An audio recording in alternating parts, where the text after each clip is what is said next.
तलाक तलाक दूंगी मगर मेरी एक शर्त है। जब मैं रात को घर पहुंचा तो मेरी पत्नी ने खाना लगाया। मैंने उसका हाथ अपने हाथों में लिया और कहा, मुझे तुमसे कुछ ज़रूरी बात करना है। वो शांत बैठकर खाना खा रही थी। उसकी आंखों में कुछ दर्द सा साफ नज़र आ रहा था। अचानक मुझे नहीं पता कैसे कहूँ, मगर मुझे उसे बताना ही था। मैंने बड़ी शांति से कहा, मुझे तलाक चाहिए। लगा जैसे उससे मेरे शब्दों से कुछ फर्क नहीं पड़ा, बल्कि उसने मुझसे पूछा, क्यों तलाक चाहिए। मैंने उसके सवाल को अनसुना किया तो उसे गुस्सा आ गया। उसने चम्मच उठाकर फेंक दिया और जोर से चिल्लाई, तुम इंसान नहीं हो। उस रात हमने एक दूसरे से बात नहीं की। वो रो रही थी। मुझे पता था कि वो जानना चाहती थी कि आखिर ऐसा क्या हुआ जो हमारा रिश्ता टूटने की कगार पर आ गया। पर मेरे लिए उसके सवालों का जवाब दे पाना नामुमकिन था। मैं अब किसी और से, प्रिया नाम था उसका, प्यार करने लगा हूँ। अब मुझे उससे प्यार नहीं रहा। मैंने उसे उसके वर्षों के प्यार की सजा दी थी। भरे मन से मैंने तलाक के पेपर तैयार किए। उसमें लिखा था कि वह पूरा घर, कार और कंपनी की 30% शेयर ले सकती है इस तलाक के बदले।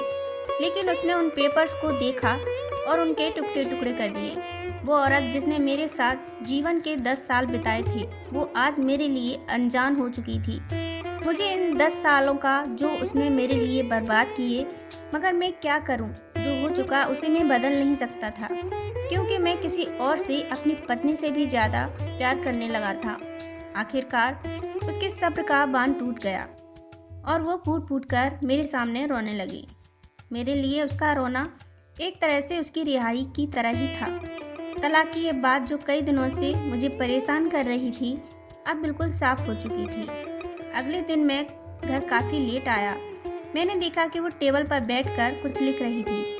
मैंने शाम का खाना नहीं खाया था, लेकिन फिर भी मैं सीधे ऊपर जाकर अपने कमरे में सो गया, क्योंकि पूरा दिन प्रिया के साथ रहने और कई जगह घूमने के बाद थक गया था। वो शायद रात को उसी टेबल पर लिखते लिखते सो गई थी। सुबह उसने तलाक की शर्तें बताईं।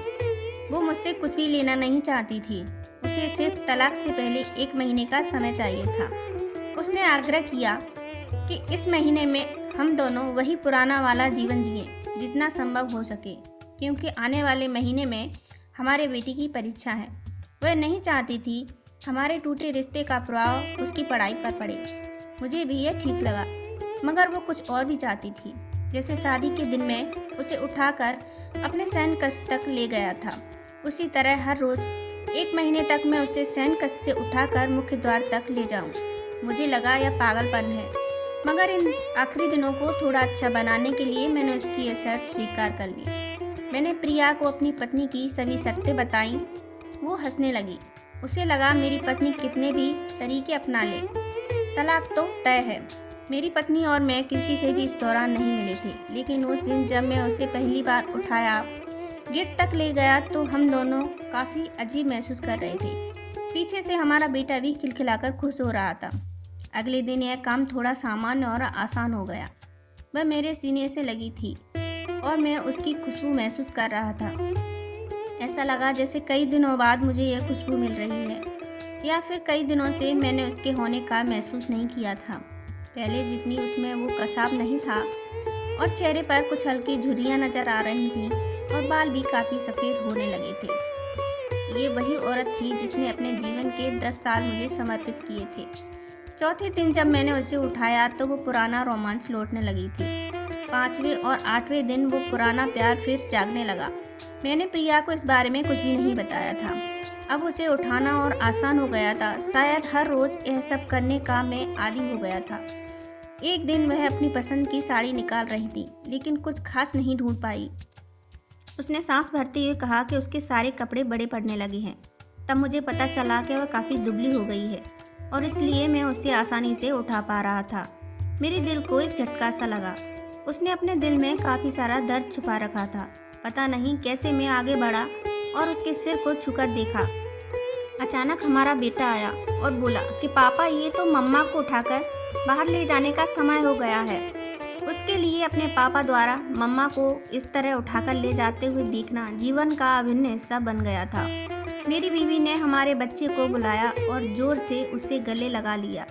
मैंने अपना चेहरा दूसरी तरफ कर लिया। मुझे लगा कि मैं अपना निर्णय न बदल लूं, मैंने अपनी पत्नी को रोज की तरह उठाया और बेडरूम से सिटिंग रूम लेते हुए हॉल तक लाया।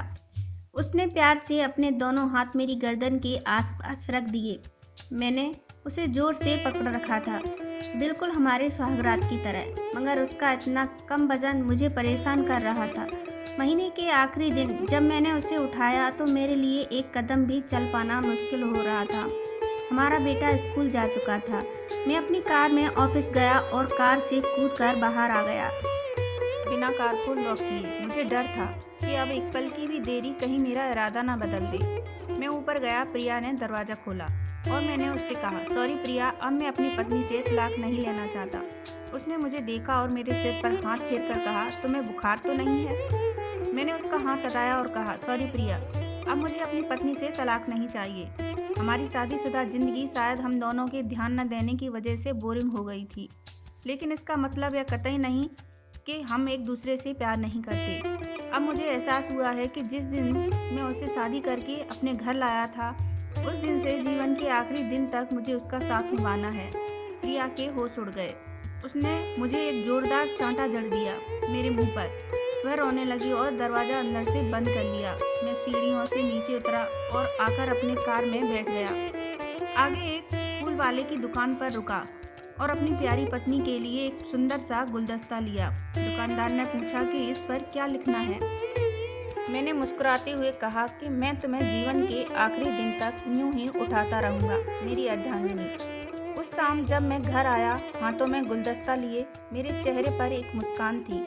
मैं ऊपर अपने कमरे की तरफ भाग कर गया, लेकिन तब तक वह मुझे छोड़कर इस दुनिया से जा चुकी थी, हमेशा के लिए। वो कई महीनों से कैंसर से लड़ रही थी, लेकिन मैं प्रिया के साथ इतना खोया हुआ था कि कभी ध्यान ही नहीं रहा। उसे पता था वह जल्द ही मुझे छोड़कर जाने वाली है, इसलिए वह मुझे और मेरे बेटे के रिश्ते को टूटने से बचाना चाहती थी। मैं नीच उससे तलाक लेना चाहता था, लेकिन फिर भी उसने मेरे बच्चे की नज़रों में एक प्यारा पति और पिता बना दिया था। जीवन की छोटी छोटी बातें रिश्तों में बहुत बड़ा महत्व रखती हैं। बड़ा घर, बड़ी कार, बैंक बैलेंस, ये खुशियों का हिस्सा जरूर बन सकते हैं, मगर अपनों के बिना इनकी कोई कीमत नहीं। अगर यह कहानी पसंद आई हो तो लाइक शेयर करें और चैनल पे पहली बार आए हैं तो सब्सक्राइब करें। राधे राधे।